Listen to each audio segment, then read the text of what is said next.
வணக்கம். பாஜகவோட மாநில தலைவராக அண்ணாமலை இருந்த வரைக்கும் பார்த்தீங்கன்னா, எடப்பாடி பழனிசாமினால் அரசியலில் எந்த விதமான ஸ்கோருமே பண்ண முடியல. அண்ணாமலை இருந்த வரைக்கும் பார்த்தீங்கன்னா, அண்ணாமலை திமுக.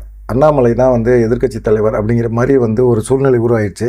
திமுகவுக்கு அதிரடியான பதில்களை எல்லாம் சொல்லிக்கிட்டே இருந்தவர் அண்ணாமலை தான். தினமும் செய்தியாளர் சந்திப்பார், திமுக விமர்சனம் பண்ணுவார். அதிமுக கூட தேவைப்பட்டுச்சுன்னா நான் விமர்சனம் பண்ணுவேன் அப்படின்னு சொன்னார். அவர் அதிமுக பாஜக கூட்டணி அப்படிங்கிறது தேவையில்லை, பாஜக தலைமையில் ஒரு கூட்டணியை உருவாக்குவோம், சட்டமன்ற தேர்தலில் துணிஞ்சு சந்திப்போம் அப்படிங்கிற மாதிரிலாம் சொல்லிகிட்டு இருந்தார்.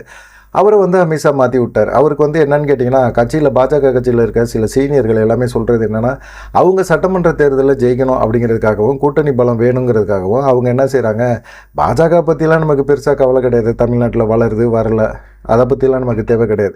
நம்ம ஏதோ ஒரு கட்சி அதிமுகவோட நம்ம கூட்டணி வைக்கணும், கூட்டணி வச்சு நம்ம ஜெயிக்கணும், நம்ம எம்எல்ஏ ஆகணும், அதுக்கப்புறமா நம்ம சட்டமன்றத்தில் போய் உட்காந்துக்கணும், எம்எல்ஏங்கிற ஒரு தகுதி இருந்தால் கூட போதும் நமக்கு அப்படிங்கிற மாதிரி ஒரு எண்ணத்தில் தான் இருந்தாங்க. ஆனால் அண்ணாமலையை பொறுத்த வரைக்கும் பாஜக கட்சி வளரணும் அப்படிங்கிற மாதிரி இருந்தாங்க.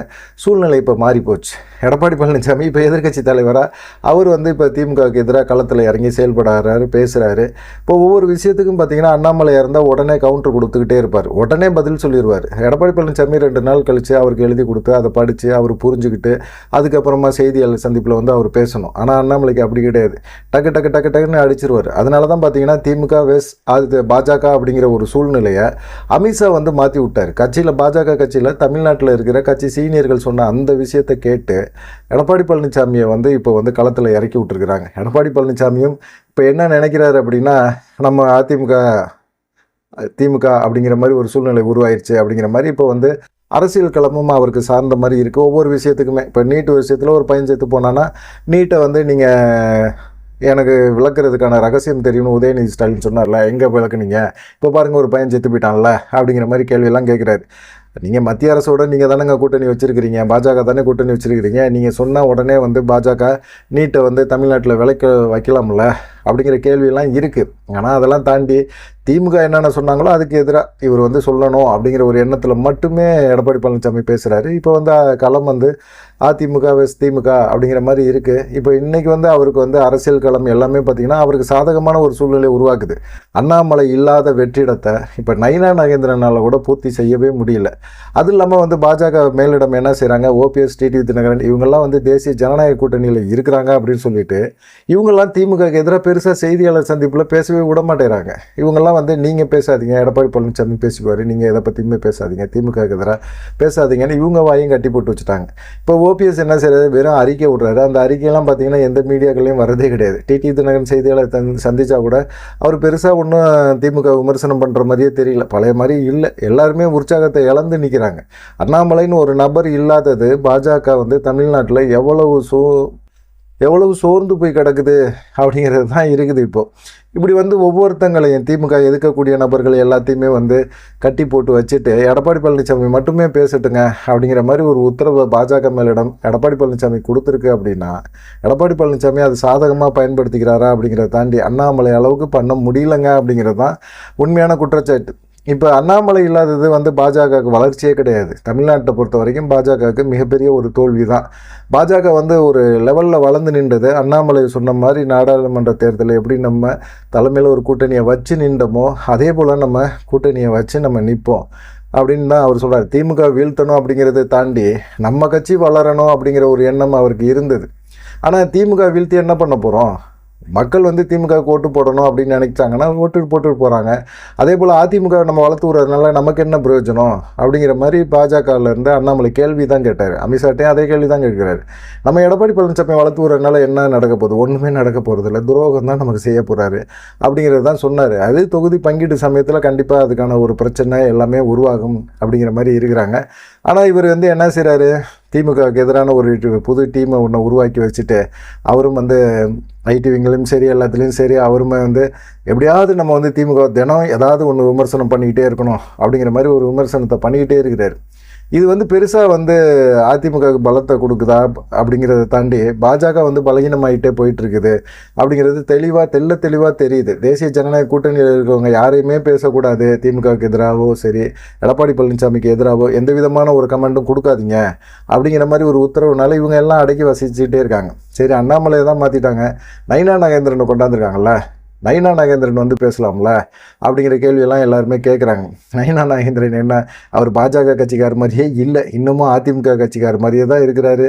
அதிமுக கரவேட்டி கட்டின ஒரு செயல்பாடுகள் எப்படி செயல்படுவாங்களோ அப்படி தான் செயல்பட்டுக்கிட்டே இருக்கிறாரு அப்படிங்கிற மாதிரி குற்றச்சாட்டை கட்சியில் இருக்கவங்களே வைக்கிறாங்க. இப்போ அண்ணாமலை இல்லை அப்படிங்கிற ஒரு சூழ்நிலையை எல்லாருமே புரிஞ்சுக்கிறாங்க.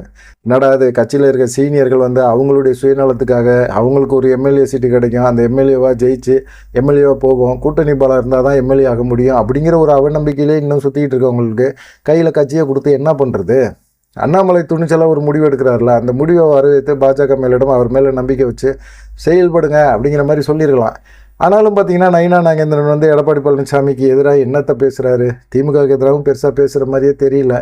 ஆனால் எடப்பாடி பழனிசாமிக்கு எதிராக வந்து இந்த கொடநாடு விஷயம் வந்து வழக்கையும் பொள்ளாச்சி வழக்கு போல் கொடநாடு வழக்கையும் விசாரித்து அதுக்கான ஒரு தீர்ப்பெல்லாம் சீக்கிரமாக கொடுத்தீங்கன்னா நல்லாயிருக்கும் அப்படின்னு சொல்லிட்டு திமுகவுக்கு சப்போர்ட்டாக ஒரு விஷயத்த பேசினார்.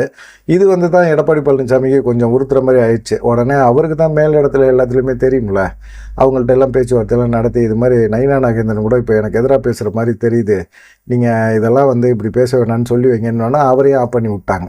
இப்போ நயினா நாகேந்திரனா அதுக்கப்புறமா பெருசாக எடப்பாடி பழனிசாமி எதிராக பேசுகிறதில்ல. இப்போ எடப்பாடி பழனிசாமி மட்டும்தான், எடப்பாடி பழனிசாமி தான் திமுகவுக்கு எதிராக குரல் கொடுக்குற மாதிரி ஒரு சீன் ஓடிக்கிட்டே இருக்குது. இது எந்த அளவுக்கு தேசிய ஜனநாயக கூட்டணிக்கு வளர்ச்சிக்கு ஒத்துழைக்கும் அப்படிங்கிற மாதிரி தெரியல. அவர் வந்து என்ன நினைக்கிறாருன்னா, நிறைய விஷயங்களை வந்து எடப்பாடி பழனிசாமி தப்பாக யோசிக்கிறார். அவர் யோசித்து அவர் வந்து ஒரு முடிவு எடுத்து இப்படி எல்லா விஷயமும் பண்ணுவோம் அப்படின்னு சொல்லி தான் அண்ணாமலையை நீக்கினது. அண்ணாமலையை நீக்கினனால பார்த்தீங்கன்னா எடப்பாடி பழனிசாமிக்கு தான் சந்தோஷம். அதனால் பாஜக கட்சி டவுன் ஆகிட்டு இருக்கு, திரும்பவும் நோட்டா கீழே போயிடுமோ அப்படிங்கிற மாதிரி கட்சியில் இருக்கிற தொண்டர்கள், உண்மையான தொண்டர்கள், நம்ம அண்ணாமலைக்கு ஆதரவுமான நிலையில் இளைஞர்கள்லாம் நிறைய அளவு வந்து சேர்ந்தாங்கள்ல, அவங்கெல்லாம் யோசிக்கிற ஒரு விஷயம் அதுதான். அண்ணாமலை இல்லாமல் பாஜக வந்து தமிழ்நாட்டில் பெருசாக சைன் பண்ணுறதுக்கு வாய்ப்பே இல்லைங்க அப்படிங்கிற மாதிரி தான் சொல்கிறாங்க. ஆனால் இது பாஜக மேலிடம் எப்படி தவிர்த்தது, எப்படி வந்து அண்ணாமலையை அவாய்ட் பண்ணாங்க அப்படிங்கிற மாதிரி கேள்வி தான். தொடர்ந்து அண்ணாமலை வந்து மாநில தலைவருக்கான ஒரு முயற்சியை எடுத்துக்கிட்டு தான் இருந்தார் அப்படின்னு சொல்லி கட்சியில் இருக்க சீனியர்கள்லாம் சொல்லிகிட்டே தான் இருக்கிறாங்க.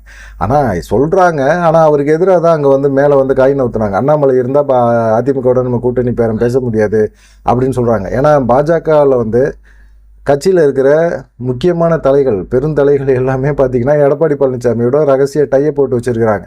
அவங்களுக்கும் அண்ணாமலை பிடிக்கல, எடப்பாடி பழனிசாமிக்கு அண்ணாமலை பிடிக்கல, அண்ணாமலை எப்படியாவது நகர்த்தணும்.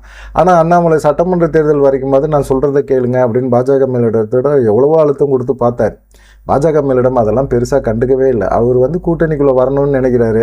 கூட்டணிக்குள்ளே வரணுன்னா நீ இருக்கக்கூடாதுன்னு சொல்கிறாங்களப்பா, அப்புறம் என்னப்பா செய்ய முடியும் அப்படிங்கிற மாதிரி அவரை நவுத்தி விட்டாங்க. இப்போ அமைதியாக இருக்கிறாரு, அவர் பாட்டுக்கு அவர் வேலையை பார்த்துக்கிட்டு இருக்கிறாரு. இப்போ ஏன் அவர் வந்து ஆர்ப்பாட்டம் போராட்டம் இதில் எல்லாம் கலந்துக்க மாட்டேங்கிறாரு அப்படின்னு சொன்னால், இந்த ஈரோட்டில் வந்து இந்த இரட்டை கொலை சம்பவம் ஒன்று நடந்துச்சு இல்லையா, அதுக்கு போய் அண்ணாமலை கலந்துக்கிட்ட போது பார்த்திங்கன்னா மாநில தலைவர் நயினா நாகேந்திரன் இப்போக்கி. ஆனால் வந்து அண்ணாமலை கலந்துக்கிட்ட பிறகு இந்த கூட்டத்தில் பெருமளவில் பார்த்திங்கன்னா நயினா நாகேந்திரனை யாருமே சீண்டவே இல்லை. எல்லாருமே அண்ணாமலை வாழ்க, அண்ணாமலை ஜி வாழ்க அப்படிங்கிற மாதிரி கத்த ஆரம்பிச்சிட்டாங்க எல்லாருமே. உண்மையிலே யாரா மாநில தலைவர் அப்படின்னு நயினா நாகேந்திரன் ஒரு நிமிஷம் யோசிக்க ஆரம்பிச்சிட்டாரு.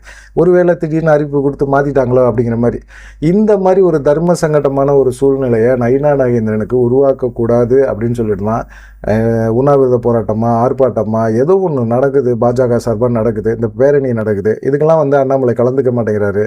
கலந்துக்கிட்டால் அங்கே வந்து அண்ணாமலைக்கு தான் முக்கியத்துவமே கொடுக்குறாங்க. கட்சியில் நயினா நாகேந்திரனுக்கு ஒரு முக்கியத்துவம் கொடுக்க மாட்டேங்கிறாங்க. தொகுதி உடன்பாடு வரட்டும், தொகுதி பிரச்சனையை வந்து கண்டிப்பாக வந்து எடப்பாடி பழனிசாமி ஒரு பஞ்சாயத்தை உருவாக்குவார் அப்படிங்கிறது நயினா நாகேந்திரனுக்கே தெரியுது. கண்டிப்பாக அதுக்கப்புறமா அண்ணாமலை சூடு பிடிப்பார், அண்ணாமலையை வந்து கண்டிப்பாக கொண்டு வருவாங்க அப்படிங்கிற மாதிரி எண்ணத்தில் எல்லாருமே பேசுகிறாங்க. நீங்கள் என்ன நினைக்கிறீங்க? அண்ணாமலை இல்லாத பாஜக எப்படி இருக்குது அப்படிங்கிறத மறக்காமல் கமெண்ட் பண்ணி சொல்லுங்கள். நன்றி, வணக்கம். தொடர்ந்து நம்ம சேனலை வந்து சப்ஸ்கிரைப் பண்ணி பாருங்களேன்.